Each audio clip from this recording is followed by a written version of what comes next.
Siang itu aku hanya duduk sebentar di ujung sofa. Punggungku bersandar lemah. Tangan masih berbau sabun cuci piring. Televisi menyala tanpa suara. Lantai baru saja kering dipel-pel, dan di dapur ada panci yang masih hangat setelah kupakai memasak sayur bening untuk makan siang. Anak kami tertidur di kasur busa tipis di kamar. Kipas angin berputar pelan. Baru saja aku menarik napas sedikit lebih panjang, mencoba memberi hadiah 1 menit untuk diriku sendiri, ketika pintu dibuka dari luar. Ibu mertua masuk, menurunkan tas kecilnya. Pandangannya menyapu ruang tamu yang sederhana, lalu berhenti tepat di wajahku yang sedang duduk. Sudut bibirnya tertarik ke bawah. Istirahat lagi. Kerjaan ibu rumah tangga itu apa sih? Cuma duduk di rumah begini doang. Sebelum aku membuka seluruh kisahnya, silakan tekan like dan subscribe agar aku bisa terus membawakan cerita seperti ini untuk kalian. Tulis juga, dari daerah mana kamu menonton. Aku selalu penasaran dari mana saja kalian yang mendengar ceritaku malam ini. Namaku Dina. Usia pernikahanku belum sampai 10 tahun, tapi cukup untuk membuat dinding rumah kontrakan kecil kami penuh dengan cerita. Aku tidak bekerja kantoran. Setiap hari, kalau orang luar melihat dari jauh, mungkin yang mereka lihat hanya perempuan dengan daster motif bunga, rambut diikat asal, mondar-mandir dari dapur ke ruang tamu. Dari jendela, mereka mungkin hanya akan bilang, dia mah di rumah aja. Mereka tidak melihat bagaimana hari-hariku dimulai lebih cepat dari jam beker suamiku, dan berakhir jauh setelah semua orang di rumah memejamkan mata. Sejak awal menikah, aku dan suamiku Farid tinggal di rumah kontrakan sederhana di pinggir kota. 2 kamar, 1 ruang tamu yang juga jadi tempat anak bermain, dapur kecil yang kalau sedang memasak, panasnya langsung memenuhi 1 rumah, dan kamar mandi sempit dengan ember biru dan gayung, yang warnanya sudah pudar. Di pojok belakang, ada tali jemuran yang selalu penuh, entah oleh pakaian basah atau kilauan plastik jemuran belanjaan yang baru datang. Di sudut rumah kecil itu, hari-hariku berjalan seperti roda yang tidak pernah berhenti. Subuh, aku bangun lebih dulu. Mengaduk adonan doa di atas sajadah, lalu segera menuju dapur sebelum ayam benar-benar berkokok. Aku menanak nasi, menggoreng tempe atau telur, merebus air untuk kopi Farid. Kadang kalau ada uang lebih, aku sempat membuatkan sayur. Kalau tidak, yang penting ada nasi dan lauk yang bisa ia bawa ke tempat kerja. Setelah itu, aku membangunkan Farid, menyiapkan handuk, menata baju kerjanya di kursi. Di sela-sela itu, anak kami, Naya, biasanya mulai menggeliat, entah minta susu atau hanya mencari posisi nyaman. Setelah Farid berangkat, hari seperti baru benar-benar dimulai. Ada piring kotor bekas sarapan, ada lantai yang perlu disapu ulang setelah remah-remah roti jatuh. Ada sampah dapur yang harus dibuang sebelum baunya menyebar. Naya yang masih balita kadang rewel, minta digendong sambil aku menyapu. Di sela-sela ia menangis, aku masih harus menjawab pesan tetangga yang menanyakan harga pesanan kue kecil-kecilan yang kadang kuterima untuk menambah uang belanja. Tidak ada jam istirahat jelas, tidak ada ruang tunggu, tidak ada absensi. Yang ada hanya tubuh yang terus bergerak dan kepala yang menyusun daftar tugas tanpa henti. Ibu mertua tinggal tidak terlalu jauh, hanya beberapa gang dari rumah kami. Sejak awal, aku sudah tahu beliau orangnya terus terang, suaranya lantang, dan terbiasa berkata apa saja yang ada di kepalanya. Waktu pertama kali aku memutuskan untuk berhenti bekerja di toko setelah melahirkan Naya, reaksinya sudah membuat dadaku sesak. Sayang sekali, padahal kamu bisa bantu suami cari uang. Kerjaan ibu rumah tangga itu apa sih? Masak sedikit, beresin rumah, tinggal tidur kalau capek. Waktu itu aku hanya tersenyum, menundukkan kepala, dan berkata pelan, nanti kalau Naya sudah agak besar, mungkin saya kerja lagi, Bu. Namun waktu berlalu, dan kalimat itu tidak sekadar lewat, tapi terus diulang dalam berbagai bentuk. Setiap kali beliau datang dan melihat aku duduk sebentar, entah sambil menyuap nasi ke mulut sendiri, atau sekadar menatap kosong ke dinding karena lelah, selalu ada komentar yang menyertainya. Dina, kalau ibu dulu di usiamu, jam segini sudah nyuci, masak, terus berangkat kerja juga. Kamu di rumah saja kok masih punya waktu duduk-duduk. Kadang diucapkan sambil tertawa kecil, seolah-olah itu gurauan. Tapi buatku, kalimat-kalimat itu seperti semut kecil yang setiap hari menggigit bagian hati yang sama, sampai akhirnya bengkak sendiri. Yang membuat lebih berat, Farid seringkali diam. Kalau ibunya berkata begitu, ia hanya tersenyum, kadang berkata, namanya juga ibu, jangan dimasukin hati. Padahal, justru karena yang berkata itu ibunya, kata-kata itu sulit sekali untuk tidak dimasukkan ke hati. Rasanya seperti ditampar pelan-pelan, diulang hari ini, besok, lusa, sampai kulit batin ini menebal bukan karena kuat, tapi karena mati rasa. Padahal, kalau ibu mertua datang tanpa membawa kalimat-kalimat itu, aku sebenarnya senang. Rumah jadi sedikit lebih ramai, Naya punya teman bermain, dan aku bisa berbagi cerita tentang harga bahan pokok yang naik atau tetangga yang punya kabar baru. Tapi entah kenapa, di antara teh manis yang kusuguhkan dan kue kecil yang kubeli dari warung sebagai tanda hormat, selalu terselip 1-2 kalimat yang menegaskan bahwa di matanya, pekerjaanku bukan pekerjaan beneran. Hari itu, ketika beliau masuk dan melihatku duduk, aku tahu aku belum benar-benar istirahat. Punggungku masih pegal karena sejak pagi sudah menjemur pakaian, mengepel lantai, dan berjongkok membilas popok yang terkena kotoran Naya. Dapur pun baru saja aku rapikan, setelah menggoreng ikan yang baunya masih menempel di udara. Tapi yang dilihat matanya hanya 1 detik, di mana aku berani meletakkan tubuhku di sofa. Istirahat lagi, katanya. Kerjaan ibu rumah tangga itu apa sih? Aku ingin berkata banyak hal. Ingin menjawab satu persatu dari mataku yang mengantuk karena bangun tengah malam saat Naya demam. Sampai kakiku yang pegal karena bolak-balik ke sumur menarik air saat persediaan di bak habis. Ingin ku ceritakan bagaimana kepalaku penuh dengan daftar belanja, jadwal imunisasi, dan isi kulkas yang harus kuatur agar cukup sampai akhir pekan. Tapi aku hanya mengusap rokok pelan, tersenyum seadanya, dan berkata, barusan selesai pel bu, tadi lantainya masih basah. Beliau menghela napas, lalu duduk di kursi plastik dekat jendela. Ibu dulu juga begitu Dina, tapi bedanya, ibu masih sempat kerja di pabrik, berangkat pagi pulang malam. Makanya ibu suka heran, sekarang banyak ibu-ibu muda gampang capek, padahal di rumah saja. Kalimat di rumah saja itu melayang-melayang di udara, seperti label yang ditempelkan di dahiku, tanpa pernah aku tanya dulu apakah aku setuju. Di kepalaku, suara lain mulai ikut bicara. Sayangnya suaranya memakai wajah beliau. Kalau di rumah saja, untuk apa merasa lelah? Kalau di rumah saja, untuk apa minta dimengerti? Kalau di rumah saja, kenapa mengeluh? Suara itu lama-lama menjadi suaraku sendiri, menusuk dari dalam. Setiap kali aku ingin duduk sebentar, aku mendengarnya. Setiap kali aku ingin berkata pada Farid bahwa aku capek, aku menelannya lagi-lagi, takut dicap manja. Malam harinya, setelah ibu mertua pulang dan rumah kembali sepi, aku duduk di lantai dapur sambil memandangi piring-piring kotor yang menunggu untuk dicuci. Naya sudah tidur, Farid asyik dengan ponselnya di ruang tamu. Kurasakan lututku berdenyut. Punggungku seperti protes. Dalam hati, pertanyaan yang sama muncul. Apakah benar kerjaan ibu rumah tangga itu tidak seberapa? Kalau begitu, kenapa rasanya seperti ini? Lelah yang tidak pernah punya waktu sah untuk diakui. Aku mengambil spons dan mulai menggosok piring. Tapi di dalam kepalaku, sesuatu mulai bergerak pelan-pelan. Mungkin karena kejadian hari itu, mungkin karena kalimat di rumah saja sudah terlalu sering kudengar, tapi untuk pertama kalinya muncul keinginan untuk menunjukkan bahwa apa yang beliau sebut cuma di rumah itu sebenarnya lebih dari sekadar duduk dan menghabiskan waktu.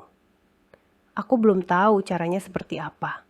Yang kutahu hanya satu, Kalau aku terus diam, bukan hanya beliau yang akan menganggap pekerjaanku enteng, tapi aku sendiri akan mulai percaya bahwa aku memang tidak melakukan apa-apa. Dan mungkin ceritaku malam ini dimulai dari kesadaran kecil itu. Keesokan harinya, aku sengaja bangun sedikit lebih pagi dari biasanya. Bukan karena tiba-tiba rajin, tapi karena ada rasa cemas yang mengganjal di dada. Kata-kata ibu mertua kemarin masih berputar di kepalaku, seperti jam dinding tua yang jarumnya tidak mau berhenti. Kerjaan ibu rumah tangga itu apa sih? Aku menyalakan kompor, menanak nasi, menggoreng tempe, merebus air. Di sela-sela menyiapkan kopi Farid, aku mengepel lantai dapur yang tadi malam belum sempat kugarap. Setiap gerakanku seperti dibayangi niat baru. Jangan sampai ketahuan istirahat. Saat Farid keluar kamar dengan rambut masih acak-acakan, sarapan sudah tertata di meja. Ia duduk sambil menguap. "Wah, hari ini lengkap banget," katanya sambil menatap piring. "Hebat, Bu Naya." Aku tersenyum kecil, tapi bukannya merasa bangga, yang muncul justru rasa was-was. Kalau ibu mertua datang lagi dan melihatku duduk, semua ini akan lenyap di matanya. Hanya karena 1 detik aku berani merebahkan punggung. Setelah Farid berangkat, aku mulai menjalankan rutinitas seperti biasa, tapi dengan tempo lebih cepat, seolah-olah aku dikejar sesuatu. Naya ku beri makan, lalu kupakaikan baju bersih. Ia tertawa saat aku menguncir rambutnya, tapi pikiranku melayang pada tumpukan pakaian kotor di ember, lantai ruang tamu yang perlu disapu lagi, dapur yang sebentar lagi akan kembali berantakan saat aku menyiapkan makan siang. Rasanya seperti mengerjakan pekerjaan yang sama untuk rumah yang sama, tapi setiap hari harus membuktikan bahwa aku memang pantas berada di dalamnya. Sekitar jam 10, suara sandal menyeret di teras terdengar lagi. Pintu diketuk pelan. "Dina, ini ibu," suara itu memanggil. Jantungku berdegup lebih cepat. Aku sedang berada di dapur, tangan berlumur tepung karena sedang meracik adonan donat pesanan tetangga. Naya duduk di lantai, bermain dengan sendok plastik. Aku buru-buru mengelap tangan kecelemek, melangkah ke ruang tamu. Begitu aku muncul, ibu mertua sudah berdiri di tengah ruang. Matanya otomatis menyisir sekeliling. Lantai yang tadi pagi sudah kusapu kini, sudah ada remahan kerupuk di beberapa sudut. Hasil Naya ngemil. Di meja, ada cangkir bekas teh yang belum sempat kubawa ke dapur. "Kamu dari tadi ngapain saja, Dina?" tanyanya sambil mengerutkan kening. "Masih pagi kok rumah sudah kelihatan capek begini." Aku menelan ludah. "Barusan ngadon donat pesanan Bu Rini, Bu. Soalnya kalau siang Naya biasanya rewel, jadi aku kerjakan sekarang." "Pesanan-pesanan," gumamnya. "Dulu ibu kerja di pabrik, pulang baru urus rumah, masih sempat juga bikin makanan buat dijual. Kamu di rumah saja kok kayaknya repot sekali." Kalimat itu seperti garis bawah untuk kesimpulan yang sudah ia pegang sejak lama. Di rumah saja harusnya tidak boleh capek. Aku mengangguk saja, tidak berani membalas. Di dalam hati, pertanyaan lain kembali muncul. Kalau memang dianggap tidak bekerja, kenapa setiap malam tubuhku terasa seperti baru selesai angkat karung beras berkali-kali? Siang hari, setelah ibu mertua pulang, aku berusaha mengalihkan pikiran dengan fokus pada pesanan. Donat yang sudah mengembang mulai kucetak, digoreng satu persatu. Minyak di wajan berdesis, suara renyah memenuhi dapur. Naya sesekali menangis ingin digendong, jadi aku menggoreng sambil menggendongnya di pinggul. Keringat membasahi leher, tangan terasa pegal. Tapi ada sedikit rasa bangga ketika melihat donat-donat itu tertata di kotak, siap diambil. Setidaknya dari dapur kecil ini, aku bisa menambah beberapa lembar uang untuk belanja. Sore itu, Farid pulang, membawa kabar bahwa malam minggu nanti kami diundang makan di rumah orang tuanya, sekalian arisan keluarga kecil. "Nanti ibu juga datang," katanya santai. Katanya mau kumpul, sudah lama tidak ramai-ramai. Aku mengangguk, meski di dalam hati ada rasa berat. Berkumpul di rumah mertua selalu campur aduk.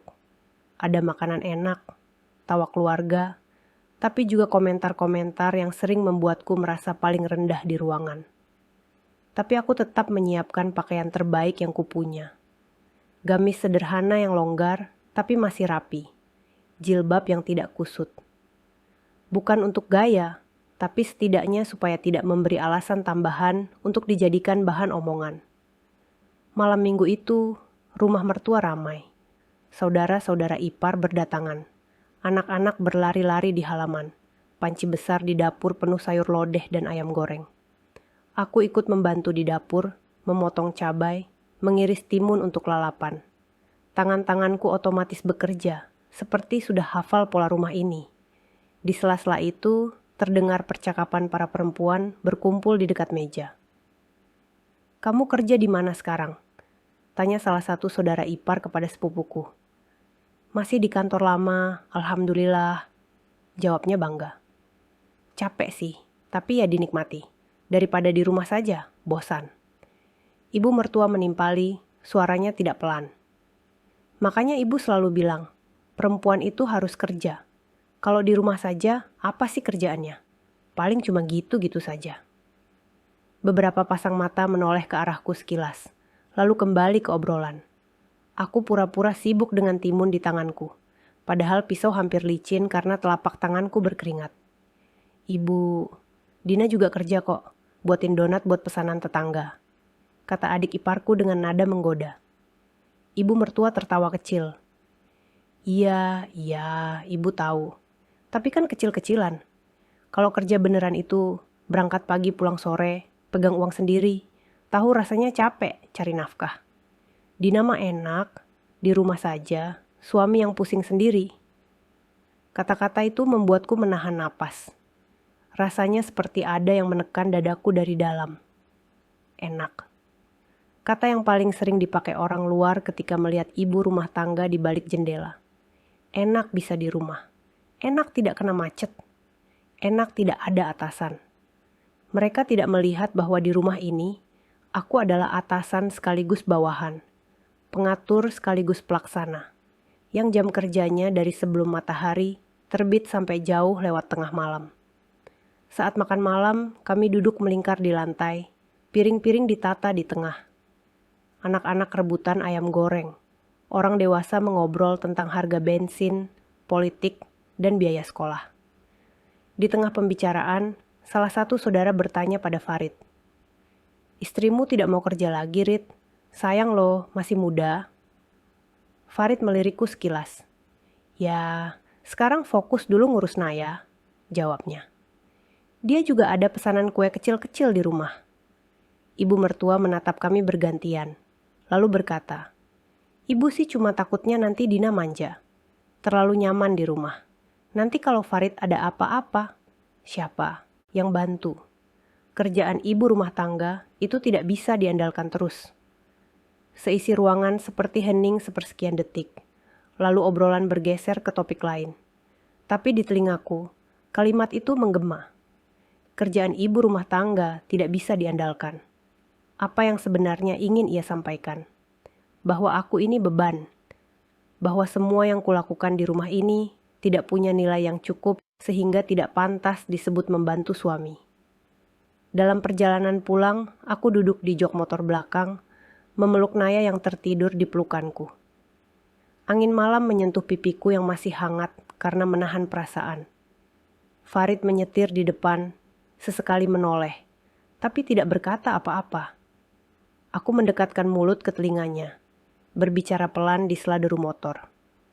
"Mas, kamu tidak apa dengar ibu ngomong begitu tadi?"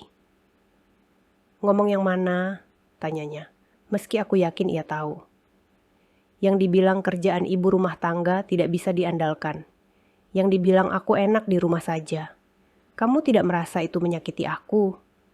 Farid menghela napas. Suaranya sedikit terangkat karena harus melawan suara motor. "Sudahlah Dina, ibu memang begitu orangnya. Sudah tua, susah diatur. Kalau kamu ambil hati terus, kamu sendiri yang capek." Aku terdiam. Jawaban itu bukan baru pertama kali ku dengar. Tapi setiap kali diulang, rasanya seperti penghapus yang menghilangkan semua huruf keluhanku di udara. Aku merapatkan pelukan pada Naya, mencium kepalanya. Di dalam kepalaku, pertanyaan lain muncul. Kalau aku diam terus, sampai kapan? Sampai aku benar-benar percaya bahwa aku memang tidak bisa diandalkan. Sampai Naya besar dan mengira bahwa menjadi ibu rumah tangga berarti siap diremehkan tanpa boleh bersuara. Sampai aku lupa bagaimana rasanya merasa berharga di rumah yang setiap hari kuurus. Malam itu, setelah kami tiba di rumah dan Farid tertidur lebih dulu, aku duduk sendirian di lantai ruang tamu. Lampu sudah diredupkan, hanya menyisakan cahaya kuning temaram. Di depanku ada buku catatan kecil dengan cover bunga yang dulu kubeli untuk mencatat resep. Tiba-tiba aku tergerak untuk membuka halaman kosong dan mulai menulis sesuatu yang bukan resep. Di halaman pertama, kutulis pelan-pelan, kerjaan ibu rumah tangga. Di bawahnya, kutulis satu persatu apa yang kulakukan dari bangun sampai tidur lagi. Bangun sebelum subuh, menanak nasi, menyiapkan sarapan, membangunkan suami, mencuci piring, menyapu lantai, mengepel, mencuci baju, menjemur, melipat, mengurus anak mandi, memberi makan, menenangkan saat tantrum, mengantar ke posyandu, mencatat belanja, mengecek galon, memastikan gas tidak habis, menjawab pesan-pesanan, membuat adonan, menggoreng, mengantar pesanan, membereskan mainan, menemani anak bermain, menyusui, mengganti popok, menidurkan, lalu mengulang lagi semua itu dengan urutan berbeda. Dalam waktu kurang dari setengah jam, halaman itu penuh. Aku menatap tulisan tangan sendiri yang miring-miring, seperti melihat hidupku ditaruh di atas kertas untuk pertama kalinya. Selama ini, semua itu hanya berputar di kepala, terasa seperti hal-hal kecil yang tidak ada nilainya. Tapi ketika tertulis, aku mulai bertanya pada diri sendiri. Kalau semua ini bukan pekerjaan, lalu apa namanya? Di bawah daftar panjang itu, aku menulis satu kalimat. Bukan untuk orang lain, tapi untuk mengingatkan diriku. Kalau aku sendiri tidak menganggap ini kerja, jangan heran kalau orang lain juga seenaknya menjatuhkan. Entah bagaimana, di malam yang sepi itu, benih kecil sebuah rencana muncul. Bukan rencana untuk membalas dengan teriakan atau amarah, tetapi rencana untuk menunjukkan dengan cara lain, bahwa kerjaan ibu rumah tangga bukan sekadar duduk di rumah. Bahwa ada hari-hari di mana, jika aku berhenti bergerak, barulah mereka melihat betapa banyak yang sebenarnya kulakukan. Beberapa hari setelah malam aku menulis daftar itu, rumah berjalan seperti biasa di mata semua orang. Tapi bagiku rasanya seperti sedang membawa rahasia kecil di dalam saku. Setiap kali aku mengangkat ember cucian, menyapu lantai, atau mengaduk sayur, aku teringat deretan kata di buku catatan bunga itu. Kerjaan yang dulu terasa seperti angin lewat, kini tertulis jelas, hitam di atas putih. Anehnya, hanya dengan melihatnya tertulis, aku mulai sedikit lebih sulit untuk berkata pada diri sendiri bahwa aku tidak melakukan apa-apa. Suatu malam, setelah Naya tertidur dan suara televisi dimatikan, aku duduk di samping Farid di sofa. Ia sedang menggulir ponsel, sesekali tertawa kecil melihat sesuatu. Aku menatap layar yang memantul di wajahnya, lalu menatap tanganku sendiri, yang sedikit kering karena sabun. "Mas," panggilku pelan. "Iya," jawabnya tanpa mengalihkan pandangan. "Boleh tidak malam ini kamu simpan ponsel dulu sebentar? Aku mau ngomong, tapi kalau kamu sambil lihat layar, aku takut kalimatku mental di kaca." Ia mengerjap, lalu menoleh. Ada rasa bersalah yang cepat ia tutup dengan senyum tipis. "Kenapa, Din? Serius amat?" Aku menarik napas. Aku mau ngomong soal ibu, soal kalimat-kalimat yang selama ini beliau ucapkan tentang kerjaan ibu rumah tangga. Soal aku. Farid mengembuskan napas agak berat. "Kamu masih kepikiran yang kemarin?" "Sudah kubilang, Dina, ibu itu kalau ngomong memang begitu, blak-blakan. Dari dulu juga begitu." "Dan dari dulu juga, Tidak ada yang menjelaskan bahwa yang beliau bilang itu menyakitkan, sahutku pelan. Mas, aku tidak minta kamu melawan ibu. Aku tahu itu sulit. Aku hanya mau kamu mengerti bahwa setiap kali beliau bilang kerjaan ibu rumah tangga itu apa sih, yang kena bukan cuma telingaku. Harga diriku juga ikut goyah. Ia menatapku, lalu bersandar. Memangnya kamu merasa tidak berharga tanpa kalimat ibu? Pertanyaan itu menamparku karena jujur. Aku mengangkat bahu. Terus terang, iya, aku sudah lama meninggalkan dunia kerja di luar rumah. Yang kupunya sekarang hanya rumah ini, kamu dan Naya. Kalau apa yang kulakukan di sini dianggap tidak ada nilainya, aku jadi bertanya-tanya. Aku ini sebenarnya apa? Cuman orang yang numpang makan dari uangmu. Farid menggeleng cepat. Jangan bicara begitu. Kamu kan yang urus rumah, urus Naya. Jelas kamu bukan numpang makan. Di matamu, potongku. Mungkin begitu. Tapi ketika kamu diam saja setiap kali ibu meremehkan, aku merasa pendapatmu dan pendapat ibu sama saja. Diammu seperti tanda setuju. Ia terdiam. Jemarinya memainkan ujung bantal sofa. Aku tidak tahu harus berkata apa. Di depan ibu, aku sering merasa seperti anak kecil lagi. Kalau aku beda pendapat, rumah bisa ramai. Aku cuma ingin suasana aman. Aman untuk siapa? Tanyaku pelan. Untukmu, mungkin iya. Kamu tidak perlu dengar ibu marah. Tapi untukku, suasananya tidak aman. Rumah jadi tempat di mana aku dicatat sebagai orang yang kerjaannya tidak bisa diandalkan. Dan aku tinggal di sana setiap hari. Farid menunduk. Beberapa detik berlalu tanpa kata. Aku tahu ia bergulat dengan sesuatu di kepalanya, antara rasa sayang pada ibunya dan rasa tanggung jawab pada istrinya. Aku tidak ingin merenggut satupun. Aku hanya ingin ditaruh di tempat yang tidak serendah ini. Aku buat daftar, kataku tiba-tiba. Daftar apa? Ia mengangkat wajah. Aku bangkit, mengambil buku catatan bunga di atas lemari kecil, lalu duduk lagi. Kubuka halaman tadi malam dan menyerahkannya. Ini, kerjaan ibu rumah tangga menurut versiku. Bukan teori dari buku, tapi yang benar-benar kulakukan setiap hari. Coba baca.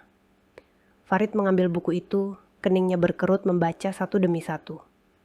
Semakin ke bawah, matanya semakin mengecil, seolah-olah baru melihat jumlah baris yang tidak kunjung selesai. Ia mengulang beberapa poin.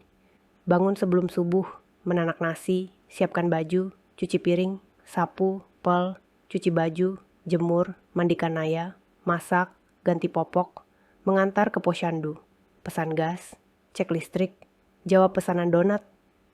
Ia menutup buku perlahan. Kamu menulis ini 1 hari. Ini bahkan belum semua, jawabku. Ada hal-hal yang tidak tertulis, karena terlalu kecil kalau ditulis, seperti ingat letak semua barang di rumah. Ingat kapan galon terakhir dibeli, ingat kapan Naya harus imunisasi, ingat siapa saja yang berhutang donat, dan kapan harus diingatkan.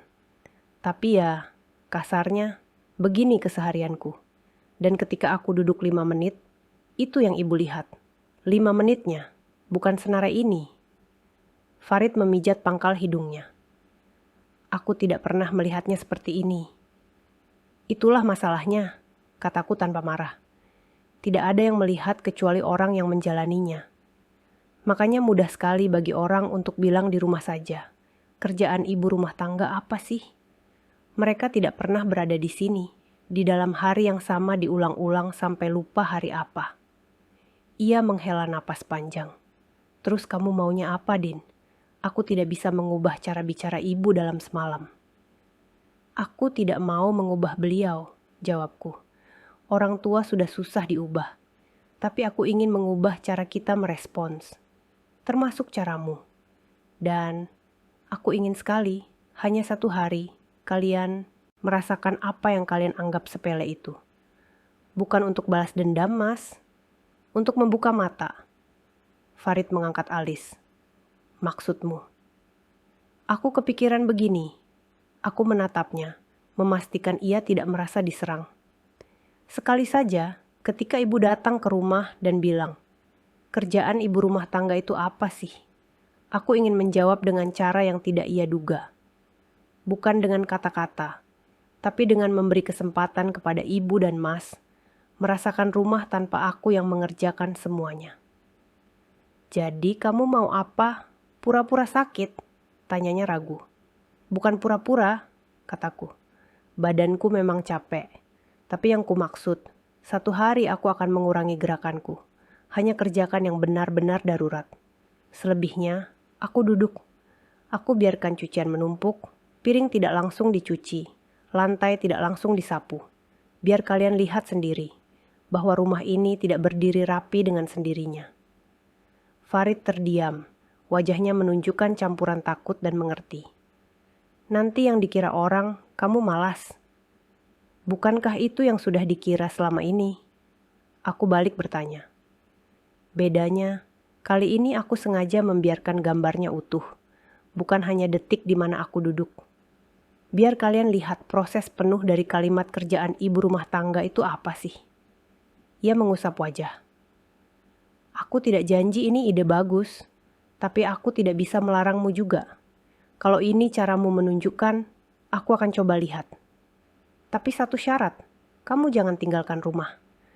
Ibu kalau lihat kamu benar-benar tidak ada, bisa tambah panik. Aku mengangguk. Aku tidak akan kemana-mana. Aku hanya akan duduk lebih banyak dari biasanya. Dan aku ingin lihat, apakah setelah satu hari itu, pandangan kalian tetap sama. Beberapa hari kemudian, kesempatan itu datang dengan sendirinya. Ibu mertua mengabari lewat pesan bahwa ia ingin datang menginap satu malam di rumah kami, sekalian kangen sama Naya. Farid menunjukkan pesan itu di ponselnya. Ini mungkin saat yang kamu maksud, katanya setengah bercanda, setengah cemas. Dadaku berdebar, tapi aku juga merasa semesta seperti ikut menyusun cerita ini. Malam sebelum beliau datang, aku menyiapkan rumah seperti biasa, tapi kali ini dengan niat yang berbeda. Esok pagi, aku akan tetap bangun, tetap menyiapkan hal-hal penting, supaya tidak membahayakan siapa-siapa. Tapi setelah itu, aku akan melatih diriku untuk melakukan sesuatu yang selama ini paling sulit kulakukan, membiarkan hal-hal yang tidak darurat menunggu. Pagi hari ketika ibu mertua datang, rumah dalam kondisi cukup rapi. Sarapan sudah selesai, piring sudah kucuci, lantai sudah kusapu sekali. Naya berlarian kecil menyambut neneknya. Ibu mertua tersenyum, mencium pipinya. Lalu seperti biasa, matanya menyapu ruangan. Lumayan rapi, komentarnya. Berarti kamu belum sempat istirahat ya, Din? Aku tersenyum. Sudah sedikit, Bu, habis subuh tadi. Beliau mendengus kecil. Ibu dulu setelah subuh sudah di pabrik. Aku tidak menjawab. Ada keinginan untuk menyenggol Farid supaya berbicara. Tapi aku ingat, hari ini bukan hari untuk berdebat. Ini hari untuk menunjukkan. Seiring waktu berjalan, aku mulai menjalankan rencanaku. Ketika Naya menumpahkan biskuit di lantai, aku hanya mengelap sekadarnya agar tidak licin, tanpa langsung menyapu seluruh rumah. Saat gelas teh ada yang kosong, aku tidak buru-buru mengisi ulang seperti biasanya. Saat cucian baju menumpuk di ember, aku tidak langsung mengangkatnya ke kamar mandi. Aku duduk lebih sering, kali ini bukan karena malas, tapi karena sedang belajar menahan diri untuk tidak otomatis membereskan semuanya. Setiap kali tangan ingin refleks mengambil sapu, aku berkata dalam hati, biarkan dulu, biarkan mereka melihat. Awalnya, ibu mertua tidak terlalu memperhatikan. Ia sibuk bermain dengan Naya, menonton sinetron, dan bercerita tentang tetangga di kampung. Tapi semakin siang, tanda-tanda mulai muncul. Lantai yang tadi pagi kusapu sekali kini, mulai terasa lengket di beberapa titik karena tumpahan minuman. Piring kotor menumpuk di bak cuci setelah makan siang, belum sempat kusentuh. Di meja ada remah dan ceceran sambal. Aku duduk di kursi plastik dekat jendela, menggendong Naya yang mulai mengantuk. Farid duduk di sofa, baru pulang sebentar dari kantor sebelum kembali keluar lagi. Ibu mertua melihat ke dapur, lalu ke arahku. Dina, itu piring-piring kapan mau dicuci? Kalau sore begini, nyamuk nanti banyak.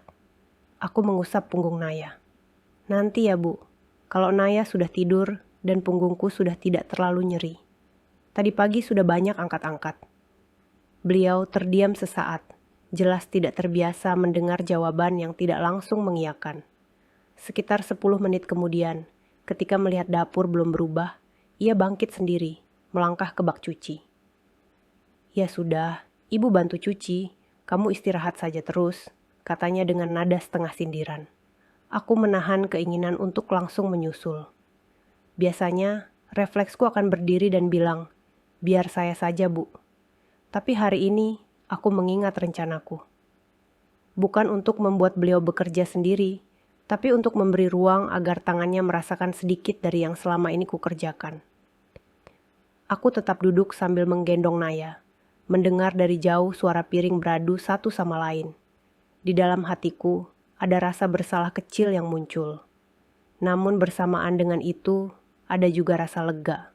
Karena untuk pertama kalinya dalam waktu yang sangat lama, aku tidak melompat bangkit hanya karena merasa bersalah jika ada orang lain yang menyentuh pekerjaan rumah.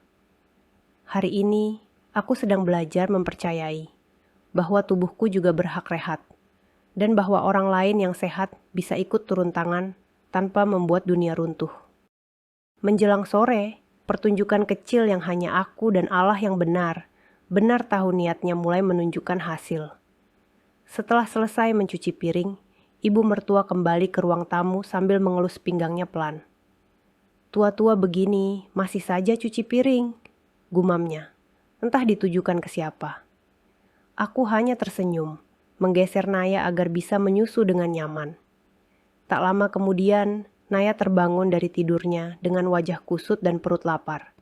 Ia menangis keras, menendang-nendang kecil. Biasanya, di momen seperti itu, aku langsung bangkit, menggendongnya sambil mengambil cemilan, menyiapkan susu, lalu membereskan mainannya setelah tenang. Hari itu, aku sengaja hanya melakukan yang betul-betul perlu.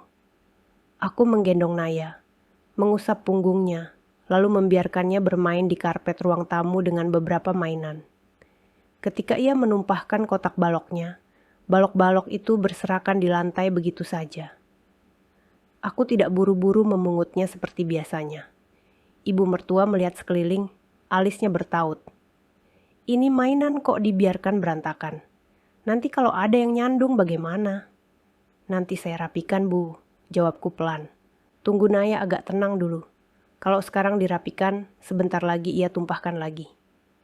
Beliau menghela napas, lalu ikut duduk di lantai, mencoba mengajak Naya bermain.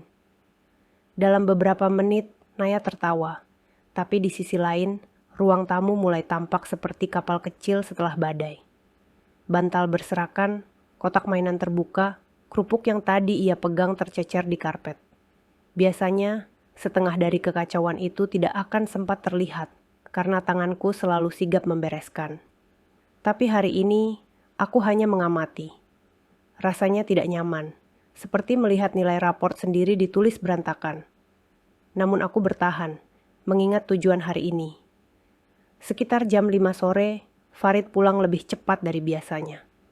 Ia membuka pintu dan langsung berhenti di ambang, menatap pemandangan di depannya. Ramai sekali, komentarnya ragu. Matanya bergeser dari mainan di lantai ke piring-piring kotor, bekas cemilan sore yang menumpuk di meja kecil, lalu ke dapur yang belum sempat kubereskan setelah memasak mie untuk Naya. Ibu mertua menoleh ke arah anaknya. Tuh, lihat sendiri Rit. Ibu tadi sampai cuci-cuci piring. Rumah kecil begini kok bisa cepat sekali berantakan. Padahal penghuninya cuma kamu bertiga. Farid melirikku sekilas. Aku membalas dengan tatapan datar yang hanya bisa dibaca olehnya.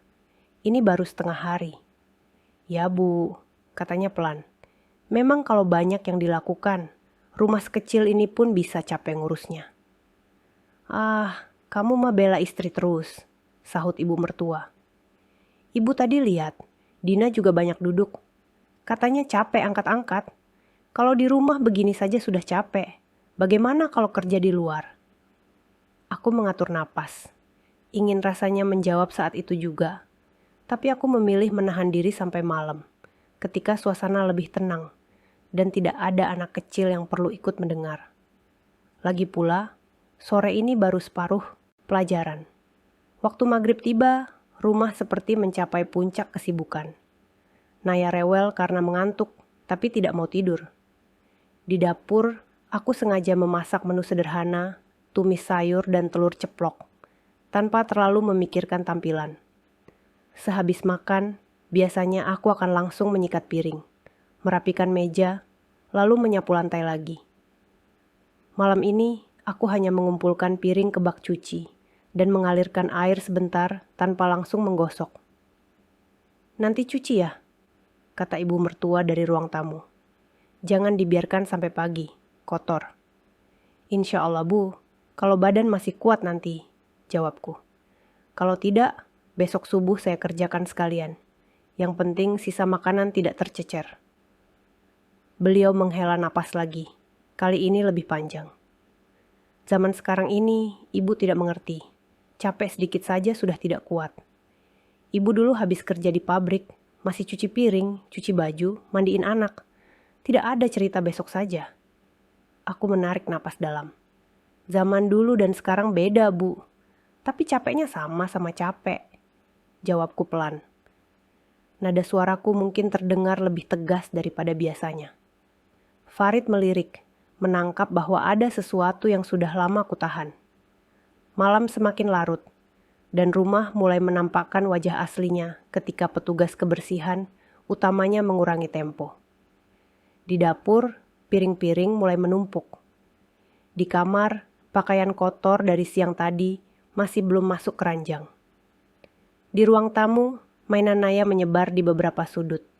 Tidak sampai jorok, tapi cukup untuk membuat orang yang terbiasa melihat rumah rapi mulai merasa tidak nyaman. Ibu mertua tampak gelisah. Ia berdiri, duduk, berdiri lagi. Akhirnya, ia mengambil sapu dan mulai menyapu ruang tamu. Farid refleks bangkit. "Sudah, Bu, biar saya yang sapu. Ibu istirahat saja," katanya sambil merebut sapu dengan halus. Aku mengamati dari kursi. Farid jarang menyapu rumah sepulang kerja. Bukan karena tidak mau, tapi karena selama ini selalu menemui rumah sudah rapi. Kini, ketika ia harus menyapu sendiri, barulah ia merasa debu yang selama ini pelan-pelan menumpuk di sela-sela lantai. "Capek juga ya," ucapnya spontan sambil mengelap keringat di dahi. Aku tersenyum tipis. "Baru sedikit," jawabku. "Belum ditambah cuci piring dan nyuci baju." Ibu mertua duduk di kursi plastik, memperhatikan anaknya bekerja. Ada sesuatu di wajahnya yang sulit kutebak. Antara bangga karena anak laki-lakinya mau turun tangan, dan heran kenapa semua ini tidak otomatis beres seperti biasanya. Setelah lantai cukup bersih, Farid duduk di sampingku, menenggak air putih dari gelas. "Kamu hari ini sama sekali tidak nyuci baju," katanya. Bukan dengan nada menyalahkan, lebih keheran. Aku menggeleng. "Tidak, Mas. Tadi badan rasanya berat sekali. Aku pilih cuci sebagian energi untuk urus Naya, masak, dan bereskan yang betul-betul mendesak. Aku ingin lihat, kalau pekerjaan lain menunggu, apa dunia runtuh?" Ternyata tidak. Rumah hanya sedikit berantakan dan perlu tenaga lebih dari satu orang. Farid menatapku lama, lalu mengangguk pelan. "Aku mengerti maksudmu," katanya lirih. Malam bertambah larut, dan Naya akhirnya tertidur setelah drama menangis dan minta digendong lama. Biasanya, setelah itu, aku langsung mengisi ulang peran sebagai mesin cuci manual dan mesin piring otomatis. Tapi kali ini, aku duduk di ujung kasur, mengusap rambut Naya, sementara suara televisi di ruang tamu menyala pelan. Dari pintu yang sedikit terbuka, aku mendengar ibu mertua berbicara dengan Farid. "Kamu tidak keberatan rumah begini, Rit. Ibu tidak terbiasa lihat piring menumpuk begitu." "Aku juga tidak terbiasa, Bu," jawab Farid. "Tapi mungkin selama ini aku terlalu terbiasa melihat semua beres sendiri. Untuk satu hari ini, biar aku yang rasakan sedikit." "Loh, maksudmu apa?" Suara ibu mertua meninggi sedikit. Maksudku, kata Farid lebih pelan, rumah ini tidak jalan pakai remote. Dina yang selama ini menggerakkan. Ibu hari ini kan ikut cuci piring, ikut jagain Naya. Rasanya bagaimana? Ada jeda beberapa detik sebelum ibu mertua menjawab. Ia capek, jelas. Tapi ibu sudah tua. Dina masih muda, harusnya kuat. Aku bisa membayangkan Farid menghela napas. Ibu, Dina memang lebih muda dari ibu. Tapi beban yang dia pegang sekarang bukan hanya fisik. Dia pegang jadwal, urus rumah, urus anak, urus keuangan kecil-kecilan. Aku saja baru 1 sore bantu, rasanya pinggang sudah protes. Aku tidak mendengar seluruh percakapan mereka, karena suaranya mengecil. Tapi cukup bagiku untuk tahu bahwa sedikit demi sedikit, sesuatu mulai bergeser di kepala Farid. Ia tidak lagi sepenuhnya berdiri di tengah sebagai penonton. Kali ini ia ikut masuk ke panggung, merasakan bagaimana rasanya menjadi tokoh yang selama ini ia lihat dari jauh. Menjelang tengah malam, rumah akhirnya sedikit lebih rapi setelah Farid membereskan apa yang mampu ia kerjakan. Ia masuk kamar dengan langkah pelan, lalu duduk di sisi kasur. Lampu kamar sudah kupadamkan, menyisakan cahaya redup dari luar. "Kamu masih bangun?" tanyanya pelan. "Aku menunggu saat yang tepat," jawabku. "Untuk bicara. Bukan untuk marah-marah, tapi untuk menyusun ulang cara kita melihat kerjaanku." Farid tertawa kecil, tanpa gembira. Hari ini, aku merasa seperti baru pertama kali benar-benar melihat. Bukan hanya hasil akhirnya. Aku mengangkat badan, bersandar pada bantal. Suara kipas angin mengisi jeda di antara kami. Dari luar kamar, terdengar batuk kecil ibu mertua. Aku tahu, kalau kami bicara terlalu keras, beliau akan mendengar. Jadi malam itu, aku memilih bicara pelan. "Mas," kataku, "hari ini baru 1 hari aku sengaja mengurangi gerak. Tidak berhenti total, hanya mengurangi. Dan rumah langsung terasa bedanya. Kamu capek, ibu capek, aku juga tetap capek. Sekarang bayangkan, selama ini aku melakukan semua itu hampir setiap hari. Wajar tidak kalau aku minta istirahat 10 menit di sofa, tanpa dibilang kerjaan ibu rumah tangga itu apa sih?" Farid menatapku lama, lalu mengangguk. "Tidak wajar," akunya. "Kamu berhak istirahat. Bahkan waktu kamu duduk itu pun, masih sambil memikirkan apa yang harus dikerjakan setelah itu." Aku tersenyum miris. Itu namanya mental load, Mas. Beban di kepala yang tidak pernah benar-benar mati. Mungkin tubuhku duduk, tapi otakku sedang lari-lari. Kalau ibu melihat hanya dari posisi tubuhku, ya yang terlihat cuman aku duduk. Bukan semua lari-lari di dalam kepalaku. Farid menarik napas panjang. "Besok pagi, setelah ibu agak tenang, kamu berani bicara pelan-pelan. Aku akan diam di situ, dan kalau perlu, aku yang bantu jelaskan. Aku tidak janji ibu langsung berubah, tapi setidaknya kamu punya saksi saat kamu akhirnya mengucapkan semua yang selama ini hanya kamu telan. Ada rasa haru yang menghangat di dadaku. Selama ini, aku merasa berjuang sendirian. Malam itu, untuk pertama kalinya, aku merasa ada orang yang berdiri di sampingku, bukan hanya menonton dari jauh." Aku mengangguk. Besok, aku tidak mau teriak, tidak mau mempermalukan. Aku hanya mau menjelaskan apa yang sebenarnya terjadi di balik kalimat di rumah saja. Kalau setelah itu, ibu masih memilih untuk meremehkan, setidaknya aku tahu aku sudah mengangkat suara untuk diriku sendiri. Farid mengusap kepalaku pelan.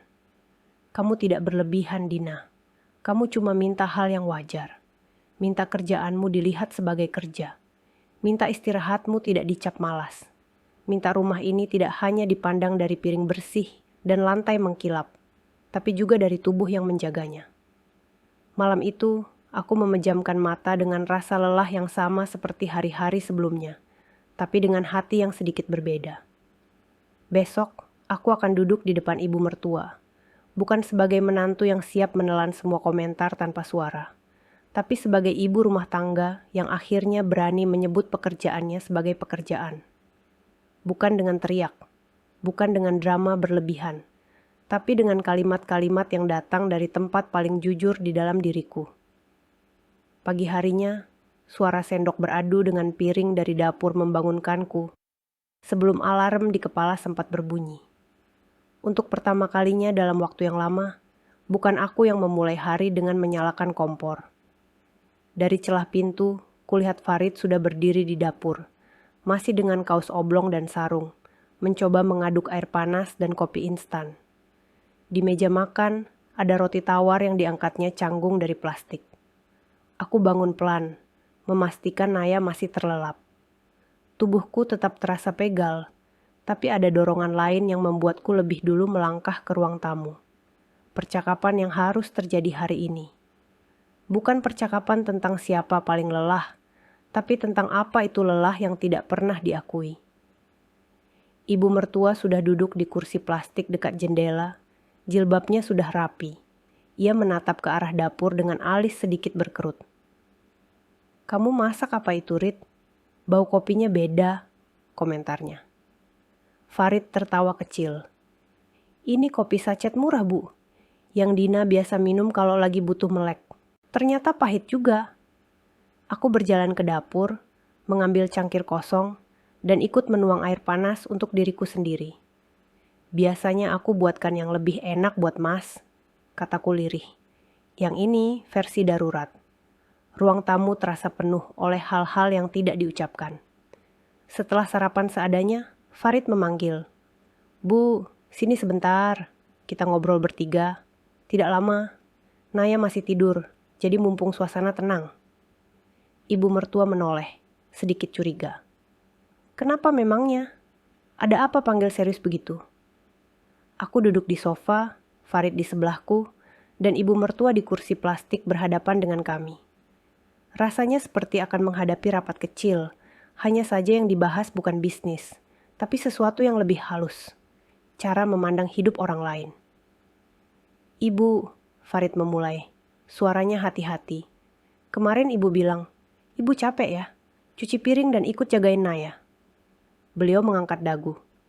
"Ya jelas, ibu sudah tidak muda, tapi ibu kasihan lihat rumah berantakan." Farid mengangguk. "Nah, itu baru 1 hari ibu ikut turun tangan. 1 hari di rumah Dina, dengan sebagian pekerjaan yang biasanya dia kerjakan. Bagaimana rasanya?" "Capek, ya capek," jawab ibu mertua, seolah-olah pertanyaan itu terlalu jelas. "Makanya ibu heran, kamu mau biarkan istrimu santai saja di rumah, nanti manja. Ibu dulu kerja di luar, pulang masih urus rumah. Sekarang banyak ibu muda dikit-dikit bilang capek." Aku menatap wajahnya. Ada gurat lelah yang tidak pernah kusadari sebelumnya. Garis halus di sekitar mata yang menunjukkan perjalanan panjang. Mungkin ia juga pernah melalui hari-hari seperti yang kulalui, hanya saja caranya menyimpan cerita berbeda. Tapi kali ini, aku memilih untuk tidak lagi menghapus ceritaku demi menghormati ceritanya. "Bu," kataku pelan, "boleh sekarang gantian aku yang cerita. Selama ini, setiap kali ibu bilang kerjaan ibu rumah tangga itu apa sih? Di rumah saja. Aku diam. Aku kira diam itu bentuk hormat. Tapi ternyata diamku malah membuat ibu yakin bahwa yang ibu lihat itu benar." Ia memandangku, sedikit tersinggung. "Memangnya ibu salah?" Aku menelan ludah, lalu melanjutkan. "Ibu tidak salah kalau merasa hidup ibu dulu berat. Aku percaya itu. Ibu kerja di luar, urus rumah, urus anak, semuanya sendiri. Tapi bukan berarti karena hidup ibu berat, hidup orang lain harus dianggap enteng supaya terasa seimbang." Farid menahan senyum kecil mendengar kalimat itu. Ia tahu, butuh waktu lama bagiku untuk bisa berbicara seterang ini tanpa suara bergetar. "Aku mau tunjukkan sesuatu," lanjutku. Aku mengambil buku catatan bunga, membuka halaman yang berisi daftar yang pernah kubuat, lalu menyerahkannya pada ibu mertua. "Ini Bu, ini yang aku lakukan kurang lebih dalam 1 hari di rumah. Belum termasuk kalau ada Naya sakit, kalau ada pesanan kue, kalau tiba-tiba galon habis dan aku harus telepon tukang. Coba ibu baca pelan-pelan. Beliau memperkirakan buku itu, lalu mulai membaca. Di awal, ekspresinya datar, tapi semakin ke bawah, matanya bergerak lebih lambat. Sesekali ia mengangkat kepala, seolah ingin memastikan aku tidak bercanda. "Ini semua kamu tulis karena mau pamer capek," komentarnya setengah gusar. Aku tersenyum tipis. "Bukan mau pamer, Bu. Justru sebaliknya. Selama ini aku tidak pernah berani bilang aku capek, karena takut dianggap banyak alasan.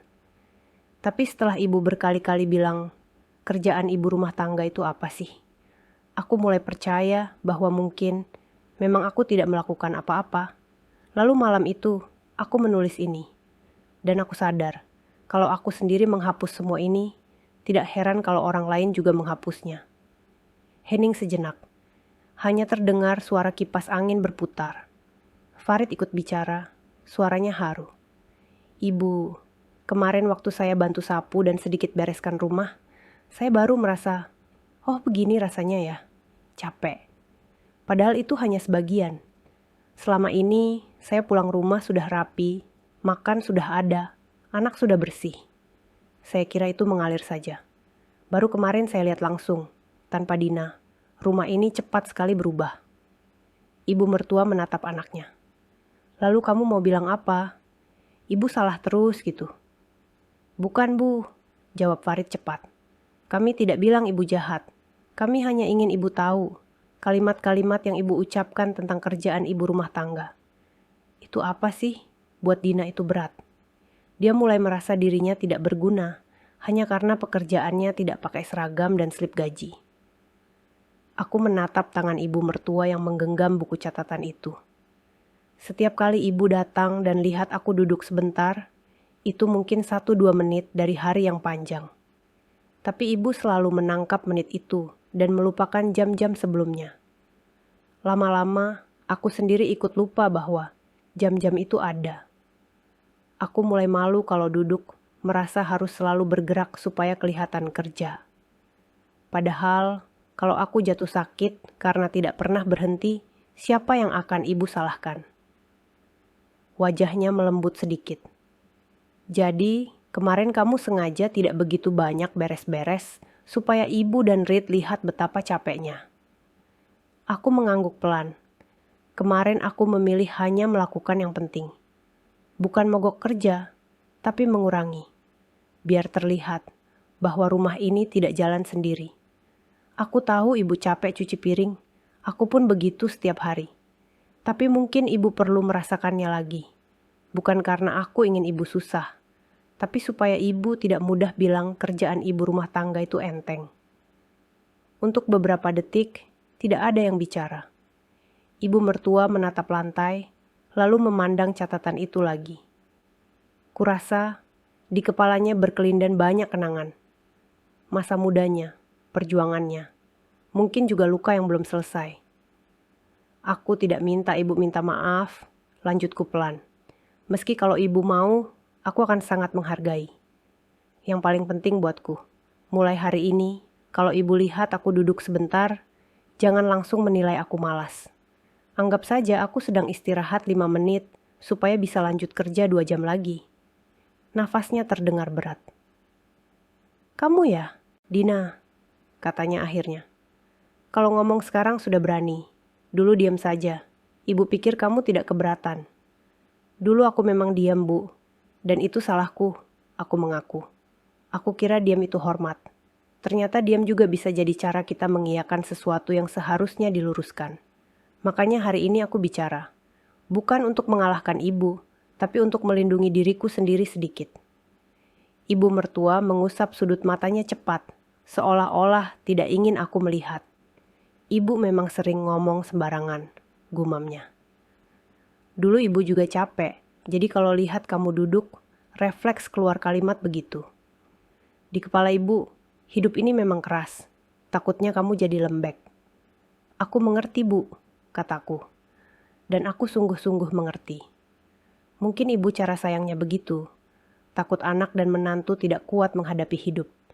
Tapi aku juga ingin hidup kuat, tanpa harus terus-menerus ditarik ke bawah dengan kalimat yang meremehkan.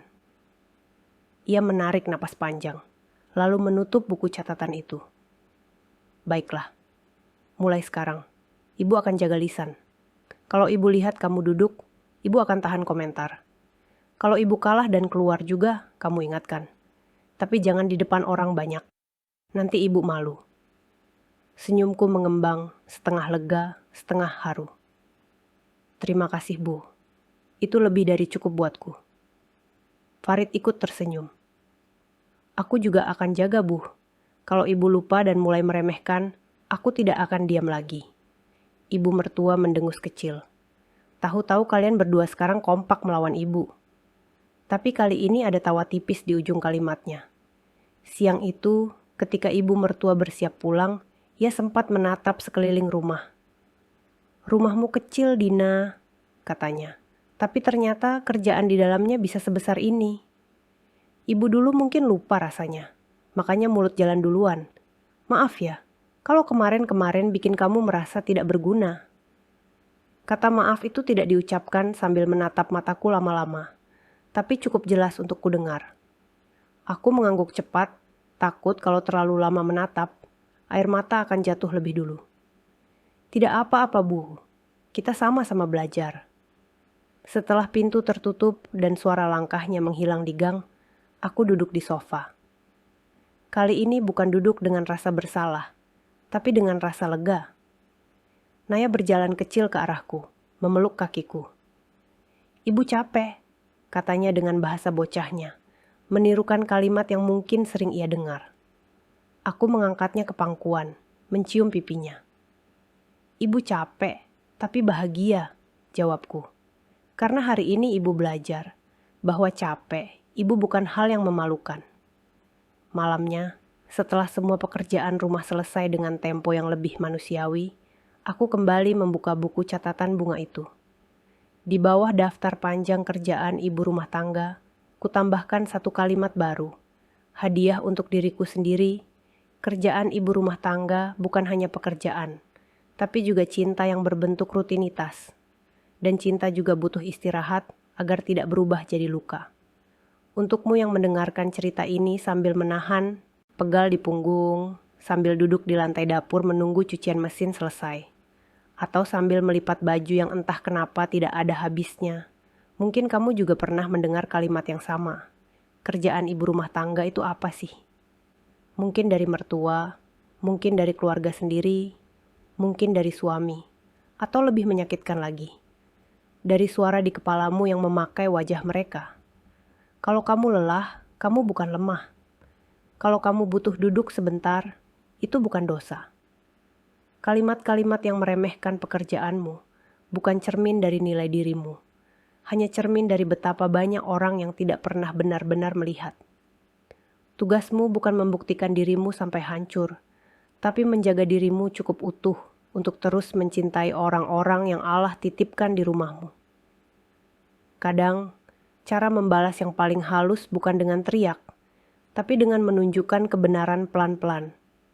Mengajak orang lain merasakan sedikit dari yang kamu pikul setiap hari.